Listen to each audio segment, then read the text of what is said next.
Indonesia memiliki banyak derby, tapi hanya ada satu yang mampu menghentikan napas dua provinsi sekaligus.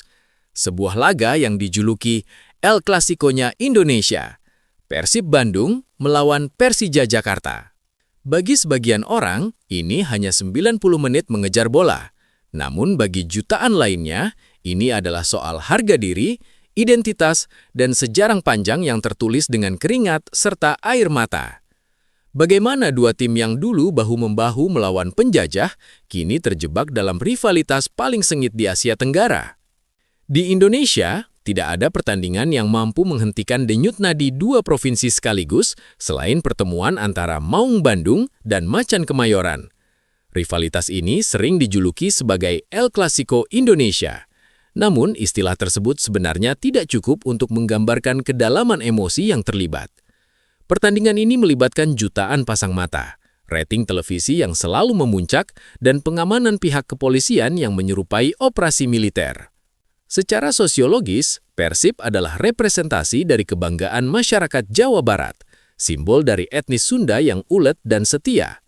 Di sisi lain, Persija adalah cerminan dari megapolitan Jakarta, sebuah entitas yang melambangkan kekuasaan, modernitas, dan pusat gravitasi Indonesia. Ketika kedua tim ini bertemu, yang bertanding bukan hanya 11 pemain di lapangan, melainkan dua ego besar dari dua kota paling berpengaruh di tanah air. Ketegangan ini meresap ke dalam obrolan warung kopi, diskusi media sosial, hingga kebijakan keamanan tingkat tinggi. Kita harus kembali ke masa sebelum kemerdekaan. Persija yang dulu bernama VIJ atau Football Bond Indonesia Jakarta dan Persib yang berakar dari BIBB atau Bandung Se-Indonesia Football Bond sebenarnya adalah saudara kandung dalam perjuangan. Tahun 1930, mereka adalah motor penggerak berdirinya PSSI. Saat itu, musuh mereka bukan satu sama lain, melainkan klub-klub Belanda. Di era perserikatan, rivalitas bersifat teknis, siapa yang paling hebat di lapangan. Persib dengan gaya Maung Bandungnya dan Persija dengan gaya Macan Kemayorannya. Dulu, pemain Persib dan Persija itu sahabat dekat. Kalau timnas main, mereka bahu-membahu. Ketegangan di tribun penonton saat itu masih dalam batas wajar, tanpa ada rasa benci yang mendarah daging. Namun jika kita memutar kembali jarum jam ke masa kolonial, kita akan menemukan fakta yang kontradiktif dengan kebencian saat ini. Sejarah mencatat bahwa Persib dan Persija lahir dari rahim yang sama, perlawanan terhadap penjajahan.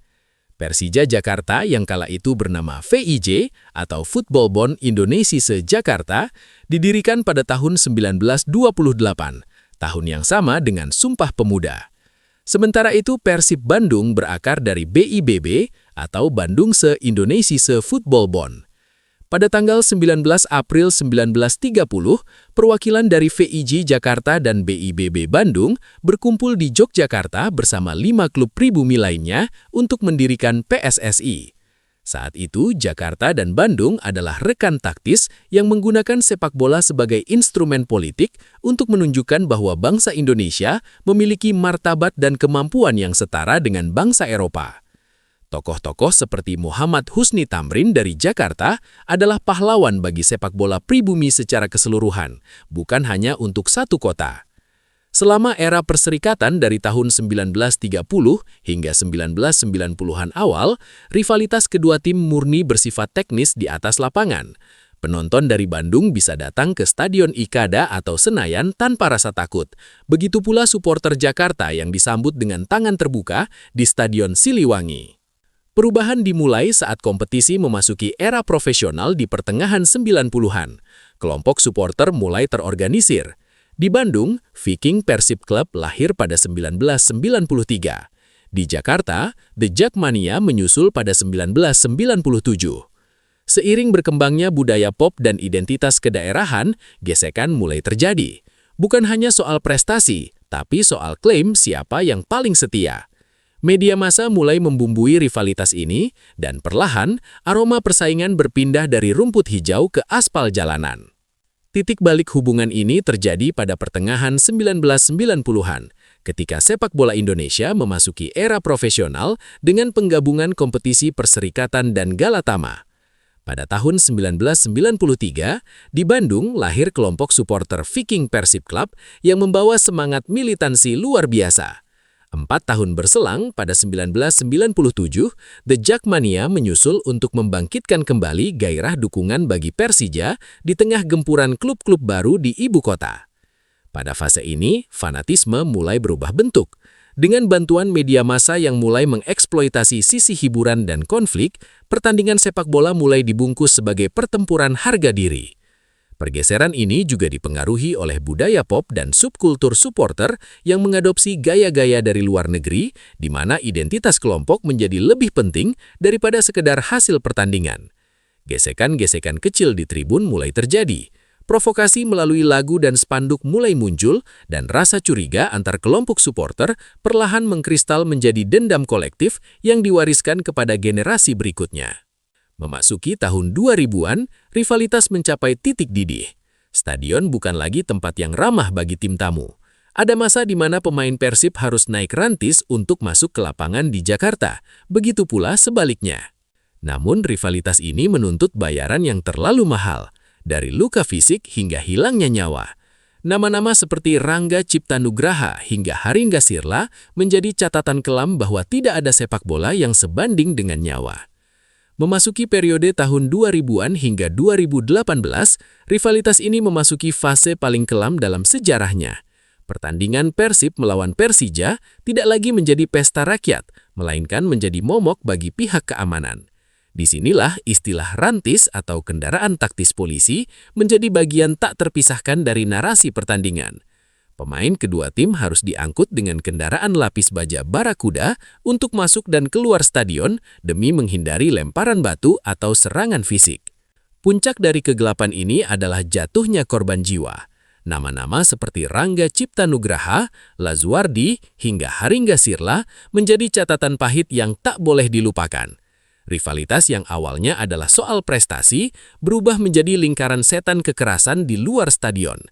Larangan bagi supporter lawan untuk hadir dalam laga tandang pun diberlakukan secara permanen selama bertahun-tahun. Hal ini menciptakan sekat yang semakin tebal, di mana generasi baru supporter tumbuh tanpa pernah merasakan atmosfer pertandingan di kandang lawan, yang pada gilirannya hanya memperparah prasangka dan kebencian. Di tengah kegelapan, cahaya mulai muncul. Tragedi Kanjuruhan 2022 menjadi titik balik kesadaran kolektif. Supporter mulai bertanya, sampai kapan? Kini kita melihat pemandangan yang dulu dianggap mustahil. Pemain seperti Mark Klok atau Syahar Ginanjar bisa berpindah kubu tanpa kehilangan rasa hormat. Di level akar rumput, gerakan-gerakan perdamaian mulai disuarakan oleh simpul-simpul supporter di perbatasan seperti Bekasi dan Bogor. Namun, di tengah kegelapan tersebut, cahaya perubahan mulai muncul.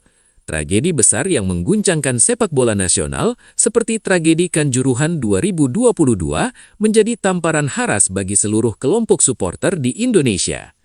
Ada kesadaran kolektif yang muncul bahwa rivalitas sekeras apapun tidak sebanding dengan nyawa manusia. Kita mulai melihat pemandangan yang dulu dianggap mustahil. Supporter Persib dan Persija duduk bersama melakukan doa bersama atau aksi solidaritas di berbagai daerah. Secara profesional, perpindahan pemain antar kedua klub juga mulai dipandang secara lebih dewasa.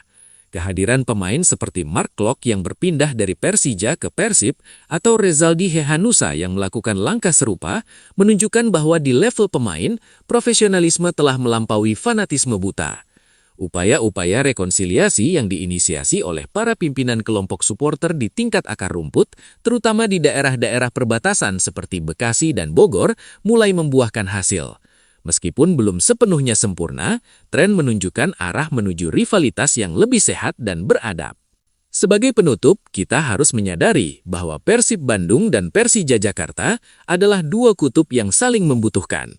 Tanpa satu sama lain, Liga Indonesia akan kehilangan daya tarik utamanya. Rivalitas ini adalah warisan sejarah yang harus dijaga energinya, namun harus dibuang racunnya. Sejarah telah mengajarkan kita bahwa mereka adalah rekan seperjuangan dalam membangun bangsa melalui olahraga. Pertandingan antara Persib dan Persija di masa depan seharusnya tidak lagi menjadi sumber ketakutan, melainkan menjadi panggung bagi kedua tim untuk menunjukkan level sepak bola tertinggi di Indonesia. Biarlah persaingan hanya terjadi selama 90 menit di atas rumput hijau. Setelah peluit panjang berbunyi, kita semua tetaplah bagian dari satu bendera yang sama. Rivalitas adalah bumbu yang membuat sepak bola menjadi indah, namun kemanusiaan adalah fondasi yang menjaga agar keindahan itu tidak hancur. Demikianlah sejarah panjang rivalitas Persib dan Persija, sebuah epos tentang perjuangan, luka, dan harapan untuk masa depan sepak bola Indonesia yang lebih damai.